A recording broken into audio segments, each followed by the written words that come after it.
ഇല്ല, വർഗീയവാദികളെന്നല്ല വിളിക്കേണ്ടത്, വിഷരാഘവൻ എന്നാണ് വിളിക്കേണ്ടത്. കാരണം എത്രത്തോളം വിഷലിപ്തമായിട്ടുള്ള മുദ്രാവാക്യമാണ് കഴിഞ്ഞ ദിവസം അദ്ദേഹം പ്രസംഗിച്ചത്. ഈ ചർച്ചയിൽ പങ്കെടുക്കുന്ന KT കുഞ്ഞിക്കണ്ണൻ പറയാൻ പറ്റുമോ പ്രിയങ്ക ഗാന്ധിയുടെ പ്രകടനത്തിൻ്റെ മുന്നിലും പിന്നിലും ആരായിരുന്നു എന്നാണ് വിജയരാഘവൻ ഉദ്ദേശിച്ചത്? ഞങ്ങൾക്ക് ആർക്കും മനസ്സിലാകാഞ്ഞിട്ടാണെങ്കിൽ താങ്കൾക്ക് മനസ്സിലായിട്ടുണ്ടെങ്കിൽ അതൊന്ന് പറയാൻ പറ്റുമോ? ആരാണ് പ്രിയങ്ക ഗാന്ധിയുടെ പ്രകടനത്തിൻ്റെ മുന്നിലും പിന്നിലും ഉണ്ടായിരുന്നത് എന്ന് നിങ്ങൾ ഉദ്ദേശിച്ചത്? ഏത് പതാകയാണ് നിങ്ങൾ കണ്ടത്? ഏത് പ്രസ്ഥാനത്തെയാണ് നിങ്ങൾ കണ്ടത്? നിങ്ങൾ ആരെയാണ് ഉദ്ദേശിക്കുന്നത് എന്ന് പറയണ്ടേ? ഞങ്ങൾ പറഞ്ഞു. അതായത് ലീഗ് ഈ ജമാഅത്തെ ഇസ്ലാമിയും SDPയും ഇപ്പോൾ അവർ അംബ്രല്ല കീഴിൽ നിർത്തുകയാണ്. അപ്പൊ അങ്ങനെയാണെങ്കിൽ ലീഗിന്റെ പതാക എന്ന് പറഞ്ഞാൽ Jamaat e Islami plus SDPI plus ലീഗിന്റെ പച്ച പതാക, എല്ലാം പച്ചയാണല്ലോ എന്നൊക്കെയാണല്ലോ വെപ്പ്. അപ്പൊ അത് ലീഗിന്റെ പതാക എല്ലാം കൂടി ചേർന്ന് ഉദ്ദേശിച്ചു. അവർ കണ്ടപ്പോൾ അത് ജമാഅത്തെ ഇസ്ലാമിയുടെ പതാകയെ അവർ കാണാൻ കഴിയുന്നു, SDPയുടെ പതാകയെ കാണാൻ കഴിയുന്നു. കാര്യം എന്താണ്? ലീഗിന്റെ നമ്പറിന്റെ കീഴിലാണ് ഇവരെല്ലാവരും അക്കോർഡിംഗ് ടു CPM. ഓക്കെ, അങ്ങനെ ഇപ്പൊ ഹാഷ്മി അവസാനം പറഞ്ഞ വാചകമാണ് കറക്റ്റ്. അക്കോർഡിംഗ് ടു CPM ഇത് തന്നെയാണ് അമിത്ഷാ കുറച്ച് കാലങ്ങൾക്ക് മുമ്പ് പറഞ്ഞത്. രാഹുൽ ഗാന്ധിയുടെ പ്രകടനത്തിൽ, രാഹുൽ ഗാന്ധി തെരഞ്ഞെടുപ്പ് പ്രചരണം നടത്തുമ്പോഴൊക്കെ പാകിസ്ഥാൻ പതാകകളുമായിട്ട് തീവ്രവാദികൾ നടക്കുന്നു എന്നുള്ള രീതിയിലുള്ള പ്രചരണം നടത്തുന്നത്. അതിന്റെ ശരിയും തെറ്റും ഒക്കെ കേരളത്തിൽ ചർച്ച ചെയ്തപ്പോൾ CPM അന്നെടുത്ത സ്റ്റാൻഡ് എന്തായിരുന്നു എന്നൊക്കെ ഇവർ ഓർക്കുന്നതല്ല. ഇത് വിജയരാഘവന്റെ ഒറ്റപ്പെട്ട ഒരു പരാമർശമായിട്ട് മാത്രം മാറ്റിവെക്കാൻ പറ്റില്ല. ഈ ചർച്ചയിൽ പോലും കൃത്യമായിട്ട് മറുപടി പറയാതെ ഒഴിഞ്ഞു മാറുന്ന KT കുഞ്ഞിക്കണ്ണനെ പോലുള്ള ആളുകൾ മുൻകാല ചരിത്രം കൂടി പരിശോധിക്കണം. ഇത് പെട്ടെന്ന് വന്നൊരു നാക്കുപിഴയായിട്ടൊന്നും നമ്മൾ കാണണ്ട. CPMന്റെ പ്രഖ്യാപിത നിലപാടാണെന്നേ. കാഫിർ സ്ക്രീൻഷോട്ട് ഉണ്ടാക്കി പ്രചരിപ്പിച്ചത് ആരാണെന്ന് കണ്ടെത്താൻ കേരളത്തിലെ പോലീസിന് കഴിയാഞ്ഞിട്ടല്ല. അത് കണ്ടെത്തിയാൽ CPMന്റെ ഉന്നത നേതാക്കന്മാരുമായിട്ട് അടുത്ത ബന്ധമുള്ള CPMന്റെ സഖാക്കന്മാർ പ്രതിയേർക്കപ്പെട്ട് അകത്ത് പോകുമെന്നുള്ളത് കൊണ്ടാണ്. എന്റെ പോയിന്റ് എന്താണ്? എന്റെ പോയിന്റ് CPM ലോക്സഭാ തെരഞ്ഞെടുപ്പിന് മുമ്പ് ഇത്തരം ഏതെങ്കിലും പ്രസ്താവന നടത്തിക്കണ്ടോ? ഇല്ല. അവർ ന്യൂനപക്ഷ സംരക്ഷകരായിരുന്നു. അവർ പൗരത്വ ഭേദഗതി കേരളത്തിൽ നടപ്പാക്കില്ല എന്ന് മാസ് ഡയലോഗ് ഇട്ട് പറയുന്ന മുഖ്യമന്ത്രിയുടെ പാർട്ടിയായിരുന്നു, അല്ലേ? അവർ ഈ പറയുന്ന പലസ്തീൻ കോസിനൊപ്പം നിന്ന് മലബാർ മേഖലയിലൊക്കെ എല്ലാ കവലകളിലും നടത്തി പ്രചരണം നടത്തിയ എന്താണ് ന്യൂനപക്ഷ സംരക്ഷകരും മുസ്ലിം ഇഷ്ടക്കാരുമല്ല ആയിരുന്നില്ലേ? ജിൻഡോ, ലോക്സഭാ തെരഞ്ഞെടുപ്പിൽ ദൗർഭാഗ്യവശാൽ അവരുടെ തന്ത്രം പരാജയപ്പെട്ടു. തന്ത്രം ഒന്ന് മാറ്റി, അത്രേ ഉള്ളൂ ഇക്കാര്യത്തിൽ. അതിന് ഇങ്ങനെ വിഷമിക്കണോ? അല്ല, അവർ അടവ് നയം മാറ്റിയോ മാറ്റാതിരിക്കോ അത് അവരുടെ പാർട്ടിയുടെ പ്രശ്നമാണ്. പക്ഷെ കേരളം പോലെ മതേതരത്വത്തിന്റെ ഒരു പച്ചത്തുരുത്തായിട്ട് ഇരിക്കുന്ന സംസ്ഥാനത്ത് വിഷലിപ്തമായിട്ടുള്ള ഇത്തരം പ്രചരണങ്ങൾ നടത്തിക്കൊണ്ട് ആളുകളെ തമ്മിലടിപ്പിക്കാൻ നോക്കുന്നതിന് ഇതിനെ കേസെടുത്ത് പ്രോസിക്യൂട്ട് ചെയ്യണമെന്നാണ് ഞാൻ പറയുന്നത്. കാരണം എന്താ, ലോക്സഭാ തെരഞ്ഞെടുപ്പിന് മുമ്പ് മുസ്ലിം ലീഗ് ഇവർക്ക് വലിയ പലഹാരമായിരുന്നു, ഇവർക്ക് മുസ്ലിം ലീഗിനോട് പുന്നാരമായിരുന്നു. മുസ്ലിം ലീഗിന് അർഹതപ്പെട്ടത് പലതും കൊടുക്കാനുണ്ടെന്നൊക്കെയാണ് CPMന്റെ ഉന്നത നേതാക്കന്മാർ പറഞ്ഞത്. ലോക്സഭാ തെരഞ്ഞെടുപ്പിൽ തോറ്റ് അമ്പി കഴിഞ്ഞപ്പോൾ മുസ്ലിം ലീഗിനില്ലാത്ത കുഴപ്പങ്ങളില്ല. മുൻപ് ഈ വിജയരാഘവൻ തന്നെ മുമ്പ് പറഞ്ഞിട്ടുണ്ട്, പാണക്കാട്ട് തങ്ങൾ വടക്കോട്ട് പോയാൽ വർഗീയ കലാപം ഉണ്ടാവും, കുഞ്ഞാലിക്കുട്ടി മുസ്ലിം ലീഗിലേക്ക് വർഗീയ തീവ്രവാദികളെ റിക്രൂട്ട് ചെയ്യുന്നു. എന്തൊക്കെയാണ് പറഞ്ഞത്? ലോക്സഭാ തെരഞ്ഞെടുപ്പിന് ശേഷം പിണറായി വിജയന്റെ സ്റ്റേറ്റ്മെന്റ് എന്താ? മലപ്പുറം ജില്ലയുമായി ബന്ധപ്പെട്ട് നടന്ന പ്രസ്താവന, ഹിന്ദു പത്രത്തിൽ വന്ന വാർത്ത, ഇന്റർവ്യൂ എന്താ?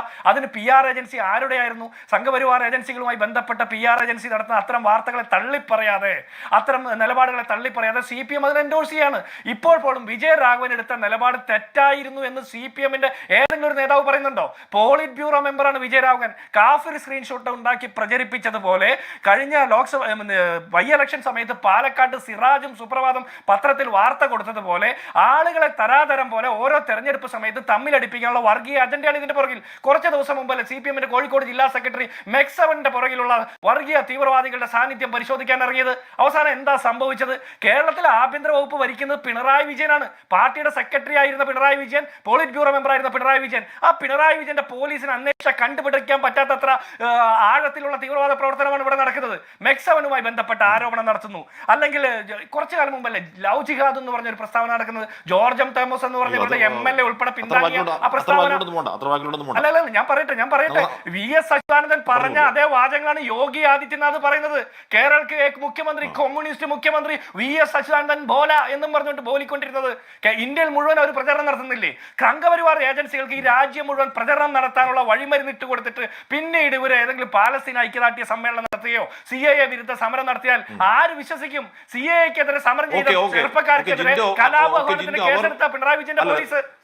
ജിൻഡോ, ചരിത്രം ഒരു മഹാനദിയാണ്. ആ നദിയുടെ ഒഴുക്ക് ഇങ്ങനെ തുടരുന്നു. അതിൽ ചരിത്രത്തിന്റെ പോയകാല ഒഴുക്ക് നോക്കണ്ട. ഇന്ന് മുതൽ ജമാഅത്തെ ഇസ്ലാമി ഭീകരവാദികൾ, ഇന്നലെ മുതൽ ചിലപ്പോൾ എങ്ങനെയൊക്കെ ആയിരിക്കും, ഇന്ന് മുതൽ ഭീകരവാദികൾ തോന്നുവേണ്ട തീരുമാനിക്കുന്ന CPM. അത്രേ ഉള്ളൂ അക്കാര്യത്തിൽ. ജിൻഡോ, അല്ലെ SDPI? ഹാഷ്മി, ഇതിലൊരു 20 മിനിറ്റ് ആയിട്ട് ഞാൻ ശ്രദ്ധിക്കുന്ന ഒരു കാര്യം, ഈ കാക്കക്കുയിൽ സിനിമയിൽ കൊച്ചിൻ ഖനീഫയും ജഗദീഷും തമ്മിൽ നടക്കുന്ന ഒരു സംഭാഷണമുണ്ട്. ഇപ്പൊ താക്കോൽ എവിടെ ഇരിക്കുന്നത് എന്ന് ചോദിക്കുമ്പോൾ ഉത്തരം പറയാൻ പറ്റാത്ത രീതിയിലുള്ള ഒരു ഗതികെട്ട അവസ്ഥയിലാണ് CPM-ന്റെ സൈദ്ധാന്തികന്മാർ പോലും. ഈ അവസാനം ഒറ്റ വാക്കിൽ അദ്ദേഹം പറഞ്ഞാൽ മതിയായിരുന്നു, ഈ പാർട്ടിയെ കുറിച്ച് നിങ്ങൾക്ക് ഒരു ചുക്കും അറിയില്ല എന്ന് പറഞ്ഞെങ്കിൽ ഓക്കെയാണ്. അല്ലാതെ ജമാഅത്തെ ഇസ്ലാമി, SDPI അവരുടെ മതരാഷ്ട്രവാദം, അന്ന് CPM-ന് വോട്ട് ചെയ്തപ്പോൾ അവർ പഞ്ചാര പാലുമിട്ടായും അവർ പിന്നീട് UDF-ന് പിന്തുണ പ്രഖ്യാപിക്കുമ്പോൾ മതരാഷ്ട്രവാദികളുമാകുന്നു എന്ന് പറഞ്ഞാൽ അതിനൊരു കോമൺ സെൻസ് ഉള്ള ആർക്കെങ്കിലും അംഗീകരിക്കാൻ പറ്റുന്ന ഒരു ലോജിക്കാണോ? ഞാൻ ആ വിഷയം ഇടുകയാണ്. അത് ഇനി കൂടുതൽ പറഞ്ഞ് നമ്മൾ സമയം കളയണ്ടല്ലോ. ഇവിടെ എന്തുകൊണ്ടാണ് ഇന്നിപ്പോൾ VHPയുടെ നേതൃത്വത്തിലുള്ള ആളുകൾ പാലക്കാടുള്ള ഒരു സ്കൂളിൽ വന്ന് ക്രിസ്മസ് സെലിബ്രേഷൻ തടസ്സപ്പെടുത്തുകയും അലമ്പുണ്ടാക്കുകയൊക്കെ ചെയ്യുന്നു? അവരെ ഇങ്ങോട്ട് എത്തിക്കുന്നതിൽ കാരണഭൂതന്റെ സർക്കാരിന് വലിയ പിന്തുണ കൊടുക്കാൻ പറ്റി. അവരെ കേരളത്തിലേക്കും കൂടി വരുത്തിച്ചല്ലോ. ബാക്കി മുഴുവൻ സംസ്ഥാനങ്ങളിൽ അവർ പ്രവർത്തനങ്ങൾ നടത്തി കേരളത്തിലേക്കും കൂടി അവർക്ക് പരവതാനി വിരിക്കുന്നതിൽ പിണറായി വിജയന്റെ സർക്കാരിന്, ആഭ്യന്തര വകുപ്പിന് കൃത്യമായ റോളുണ്ട്. ഇവിടെ വയനാടുമായി ബന്ധപ്പെട്ട വിജയരാഘവൻ പറഞ്ഞൊരു സ്റ്റേറ്റ്മെന്റ് ഉണ്ട്. പ്രിയങ്ക ഗാന്ധിക്ക് പിന്തുണ പ്രഖ്യാപിച്ച് പ്രിയങ്ക ഗാന്ധിയോട് ഒപ്പം നിന്നത് ന്യൂനപക്ഷ വർഗീയവാദികളാണ് എന്നാണല്ലോ പറയുന്നത്. കഴിഞ്ഞ ലോക്സഭാ തെരഞ്ഞെടുപ്പിൽ, പൊതു തെരഞ്ഞെടുപ്പിൽ ആനി രാജയ്ക്ക് കിട്ടിയതിനേക്കാൾ 72,000 വോട്ട് സത്യൻ മുഖേരിക്ക് കുറവാണ്. അപ്പോൾ ആ 72,000 വോട്ട് ആനി രാജയ്ക്ക് കിട്ടിയത് ഈ പറഞ്ഞ വർഗീയവാദികളുടെ ആണോ, ന്യൂനപക്ഷ വർഗീയവാദികളുടെ വോട്ടായിരുന്നോ അപ്പോൾ ആനി രാജയ്ക്ക് കിട്ടിയത്? അപ്പോൾ നിങ്ങൾക്ക് കിട്ടുമ്പോൾ അത് നല്ല വോട്ടും ഈ പ്രിയങ്ക ഗാന്ധി കിട്ടുമ്പോൾ അത് വർഗീയവാദികളുടെ വോട്ടുമായി മാറുന്നത് എങ്ങനെയാ? സമാനമാണ് BJPക്കും. കെ സുരേന്ദ്രന് കിട്ടിയതിനേക്കാൾ 32,000 വോട്ട് കുറവാണ് BJPയുടെ സ്ഥാനാർത്ഥിക്ക് ബൈ ഇലക്ഷൻ വരുമ്പോൾ. അപ്പോൾ ആ വോട്ടും വർഗീയവാദികളുടെ വോട്ടാണോ? കോൺഗ്രസിനോ പ്രിയങ്ക ഗാന്ധിക്കോ രാഹുൽ ഗാന്ധിക്കോ വോട്ട് കിട്ടുമ്പോൾ അത് വർഗീയവാദികളുടെ വോട്ടും, BJPക്കും CPM-നും അല്ലെങ്കിൽ CPI-ക്ക് വോട്ട് കിട്ടുമ്പോൾ അത് മതേതരവാദികളുടെ വോട്ടുമായിട്ട് മാറുന്നത് എന്ത് പൊളിറ്റിക്സ് ആണെന്ന് നമുക്ക് മനസ്സിലാകുന്നില്ല. ഇനി ഈ വിജയരാഘവന്റെ ഇത്തരം സ്റ്റേറ്റ്മെന്റ് കഴിഞ്ഞ ദിവസം കണ്ടതൊക്കെ നമ്മൾ കാണുന്നുണ്ട്. ഇത് വിജയരാഘവന്റെ ഒറ്റപ്പെട്ട സ്റ്റേറ്റ്മെന്റ് അല്ല, നമുക്ക് മനസ്സിലായല്ലോ. കുഞ്ഞി കണ്ണനെ പോലുള്ള ആളുകൾ ഇതിനെ ന്യായീകരിക്കാൻ നടത്തുന്ന വലിയ പ്രയാസങ്ങളുണ്ട്. ഞാൻ തുടക്കത്തിൽ പറഞ്ഞപ്പോൾ ഹാഷ്മി ഇടപെട്ടതുകൊണ്ട് ലവ് ജിഹാദുമായി ബന്ധപ്പെട്ട വിഷയത്തിൽ കേരള സ്റ്റോറി എന്ന് പറഞ്ഞ ഒരു സിനിമ ഇറങ്ങാനുള്ള കാരണം എന്താ? പിന്നെ VS അച്യുതാനന്ദന്റെ സ്റ്റേറ്റ്മെന്റ് ആണ്. അത് യോഗി ആദിത്യനാഥിനെ പോലുള്ള ആളുകൾ ഇന്നും എടുത്തുപയോഗിക്കുന്നു. അമിത്ഷായെ പോലുള്ള ആളുകൾ അത് ചൂണ്ടിക്കാണിക്കുന്നു. സംഘപരിവാർ കേന്ദ്രങ്ങൾക്ക് മുഴുവൻ വടക്കേന്ത്യൻ സംസ്ഥാനങ്ങളിലേക്ക് കേരളത്തിലെ ഈ വർഗീയ സംസ്ഥാനം ണെന്നുള്ള രീതിയിൽ ഇവിടുത്തെ പാവപ്പെട്ട മുസ്ലിങ്ങളെയും അല്ലെങ്കിൽ ന്യൂനപക്ഷ വിഭാഗത്തിൽപ്പെട്ട ആളുകളെയും താറടിക്കാനുള്ള വഴിമരുന്നിട്ട് കൊടുത്ത് VS അച്യുതാനന്ദനെ പോലുള്ള നേതാക്കന്മാരുടെ നിരുത്തരവാദമായ സ്റ്റേറ്റ്മെന്റ് ആണ്. എളമരം കരീമിനെ പോലുള്ള ആളുകൾ പറഞ്ഞിട്ടുണ്ടല്ലോ, വടക്കേന്ത്യൻ സംസ്ഥാനങ്ങളിൽ അല്ലെങ്കിൽ ഡൽഹിയിലെ യൂണിവേഴ്സിറ്റികളിൽ അഡ്മിഷൻ നേടുന്ന മലബാറിൽ നിന്നുള്ള കുട്ടികൾ കോപ്പി അടിച്ചാൽ ജയിക്കുന്നതെന്നൊക്കെ പറയുന്ന ആ നിരുത്തരവാദ പ്രസ്താവനകൾ അത് നോർത്ത് ഇന്ത്യയിലെ സംഘപരിവാറുകാർക്ക് എണ്ണ പകരുന്ന പരിപാടിയല്ലേ? ഇവിടെ CAA സമരവുമായി ബന്ധപ്പെട്ട് കലാപഹോനത്തിന് കേസെടുത്ത പിണറായി വിജയന്റെ ആഭ്യന്തര വകുപ്പ്, പാലസ്തീനുമായി ബന്ധപ്പെട്ട വിഷയത്തിൽ ഇസ്രായേലിനെതിരെ സമരം ചെയ്ത ഒറ്റയാൾ സലീമിനെതിരെ കലാപാഹ്വാനത്തിന് കേസെടുത്ത് തിരുവനന്തപുരത്തെ പിണറായി വിജയന്റെ പോലീസാ. സമാനമായ സാഹചര്യമാണ് കേരളത്തിലെമ്പാടും നടന്നത്. ഇവർ UAPക്ക് എതിരാണെന്ന് പറയുന്ന ഒന്നാം പിണറായി സർക്കാരിന്റെ കാലത്താണ് ഏറ്റവും കൂടുതൽ UAP കേസെടുത്തത്. ഈ സിമിയുമായി ബന്ധപ്പെട്ട വിഷയത്തിൽ പാനായിക്കുളം കേസുണ്ടല്ലോ, സുപ്രീം കോടതി വെറുതെ വിട്ട കേസ്. ആ കേസിലെ പ്രതികളായിട്ടുള്ള ആ മനുഷ്യർ ഇന്നും വേട്ടയാടപ്പെടുകയല്ലേ? കളമശ്ശേരിയിലെ ബോംബ് സ്ഫോടനവുമായി ബന്ധപ്പെട്ട് ആ പാവപ്പെട്ട മനുഷ്യരുടെ തലയിലേക്കല്ലേ കേസ് കൊണ്ടുപോയി വെക്കാനുള്ള ശ്രമം നടന്നത്?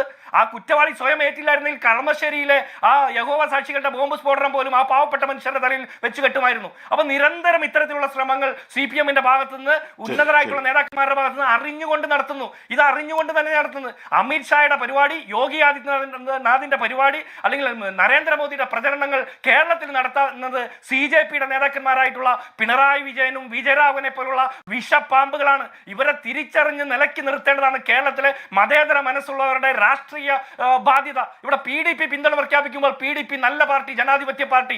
PDP ഇവർക്ക് പിന്തുണ പ്രഖ്യാപിച്ചില്ലെങ്കിൽ അവർ മോശപ്പെട്ട പാർട്ടി. സമാനമാണ് SDPയുടെയും ജമാഅത്തെ ഇസ്ലാമിയുടെയും കാര്യത്തിൽ. ഇവർക്ക് പഞ്ചായത്തുകളിൽ തൊട്ട് മുനിസിപ്പാലിറ്റികൾ വരെ ഈ SDPയുമായി ബന്ധപ്പെട്ട് പങ്ക് കച്ചവടം നടത്തി ഭരണം പങ്കിടാം. പക്ഷേ നിയമസഭാ തെരഞ്ഞെടുപ്പിൽ മറ്റൊരു നിലപാട് അവർ സ്വീകരിച്ചാൽ അവർ മോശപ്പെട്ട പാർട്ടിയും വർഗീയവാദികളും. എന്ത് നിലപാടാണ് CPM-ന്റെ സൈദ്ധാന്തികന്മാർക്ക് പറയാനുള്ളത്? പച്ച വർഗീയതയാണ് പറയുന്നത്. BJPക്ക് വേണ്ടിയിട്ട് BJPയേക്കാൾ നന്നായിട്ട് വർഗീയത പറയുന്ന നേതാക്കന്മാരായി CJPയുടെ നേതാക്കന്മാർ. വിജയരാഘവനെ തിരുത്താൻ വേണ്ടിയിട്ട് ആർജവമുള്ള ഒരു നേതാവ് CPM-ൽ അവശേഷിക്കുന്നുണ്ടോ? ഒരാളുമില്ല. കാരണം പിണറായി വിജയനേക്കാൾ വലിയ വർഗീയവാദി ആരാണെന്നുള്ള തർക്കമാണ് അവിടെ നടക്കുന്നത്.